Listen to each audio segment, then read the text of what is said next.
Right, the Phantom GX. Really unique and all, very, very special, and I understand why you might want to try a pair, but here's the deal. It's also 270, and in this boot's case, 290 euros, and that just is a lot of money, even though they're very cool, and not everyone wants to pay that. So, well, what about the takedowns then? Thankfully, as always, Nike are also doing a Pro version which starts at 150 euros and an Academy version which starts at 85 euros.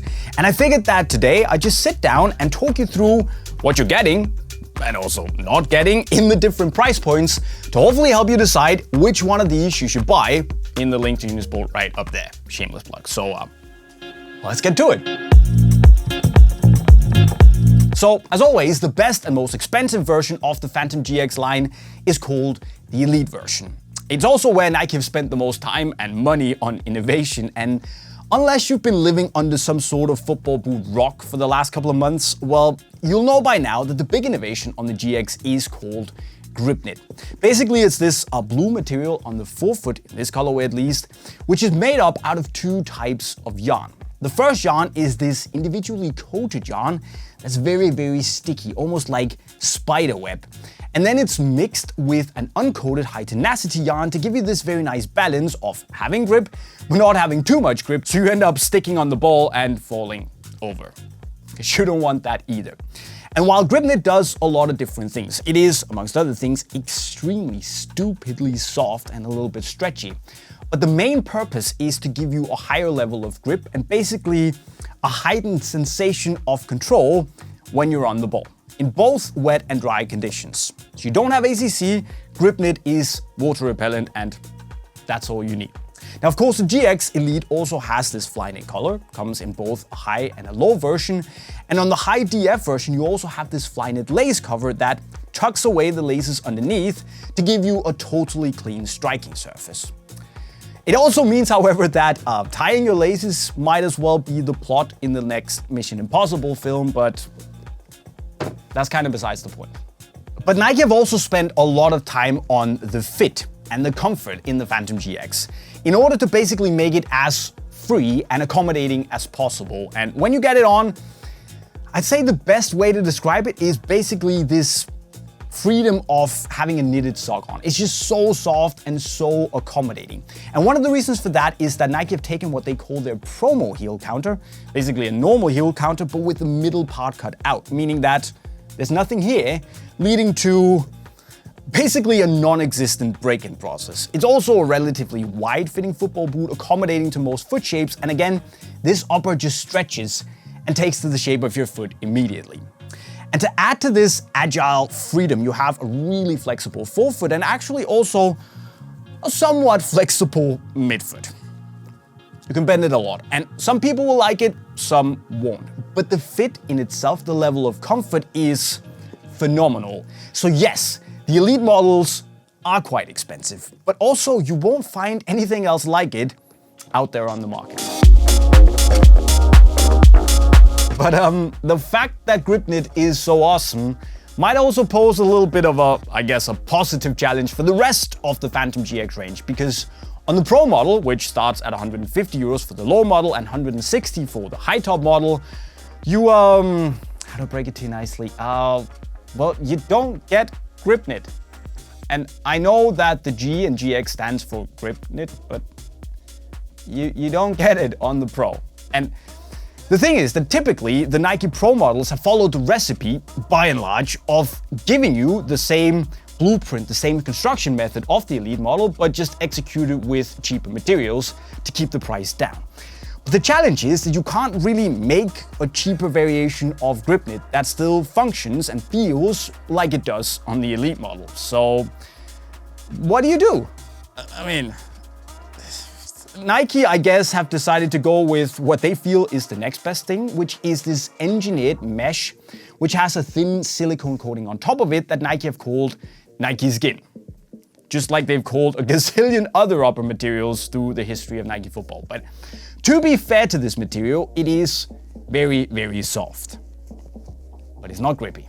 Now, on the collar here, Nike have replaced Flyknit with this neoprene-like mesh that is a little bit stretchy, but also follows the shape of your foot relatively tightly. And while it might not feel super premium on foot, I'd actually say that it feels pretty nice.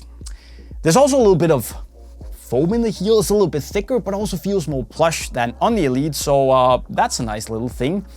And speaking of the heel, this doesn't have that promo heel counter with the middle part cut out. And to be honest, I don't really understand why. I know the Pro is all about cutting costs and all that stuff, but I mean, how can the internal heel counter, it's a piece of plastic, be that much cheaper with the full thing instead of the... I don't get that. But speaking of stiffness, well, the outsole has a good amount of flexibility in the full foot, but it is a little stiffer, and the same thing goes for the midfoot. But the nice thing is that it also has the same stud shape and configuration of the Elite model. So pretty nice, and I like the slightly firmer midfoot here better, actually. Speaking of the upper as well here, it is really soft. It might be a little bit more structured than the GripKnit, but soft enough to feel very, very comfortable and accommodating on foot still. You can kind of hear it's a different material, not as stretchy. But as I said, it feels pretty similar on foot to the shape of the Elite, so it gives the same vibe of the Elite when you have it on, just without that X factor of the GripKnit. And that's a bit of a shame, I feel. Especially because 150 euros is still money, and at that price range you can get a lot of other really good models out there. And then there's the Academy, which will set you back either 85 euros or in this case with the DF, 95 euros. And as always, this is the price point where Nike really tried to nail the look of the Elite version, but in a significantly cheaper package. And to be fair, I mean, you can tell, but they've done their best with what they have. So here you have also actually a Nike Skin upper, but it's nothing like the Nike Skin upper you see on the Pro, because yes, it is also a mesh, but it's a slightly more open mesh like the one you see on the Ghost lace cover here, which goes all the way down. And then on the main part of the upper, it's coated with a thin silicone film to, of course, protect it against the weather, but also to give it this thumb-like graphic that we see on the GX. But it's just a graphic, it's not part of the material itself. But to be fair to the material, there is a little bit of like natural texture from the material itself, which also means that there's more texture on the Academy compared to the relatively smooth upper on the Pro. So, I mean, fair play. You can't at all compare it to the grip and the tactility and like the nitty-gritty texture you get on the Elite, but I mean, it's like a 200 euro difference, so I understand. It's fair. You also have the same neoprene-like color as you get on the Pro with a pull string on the DF version, which definitely came in handy when I wanted to put it on because that was a little bit difficult. Would have been impossible without it. There's a foam package in the heel, which is on the thinner, firmer side compared to the Pro, so not as lovely. Of course, the heel counter it's also pretty stiff down low at least. And then of course you have your Ghost lace cover on the DF, which looks to be, to me at least, the exact same as what we saw on the Phantom Vision 2 Academy version from a couple of years ago. I mean, it's a little bit lazy, but also if it ain't broken, don't fix it, I guess. Now, you also of course get, at least it looks and feels like the same outsole as on the Pro version, which is nice for the Academy boot, less nice for the Pro, but it is what it is. And when we talk about the fit, well, it is the widest of the three boots and definitely also has a little bit of a higher toe box to make it just really easy to wear and just fit as many foot shapes as possible. Now, in terms of the playing experience, you do definitely need to show it a little bit of patience and love. The upper here will break in with time and soften up quite a lot, but it won't also have as much structure and stability to it. That's a trade-off you'll have to live with. And also I found that the DF version here at least had a tendency to, well, the upper kind of bends and creases up right here when you bend your foot to make it feel a little less structured and locked in and just a little bit bulky and less nimble when you move around. So, I mean, solid option, but again, it doesn't really compare to the Elite. And like I said before, that's kind of the challenge for a silo like this, where, you have such a cool, innovative technology on the Elite model.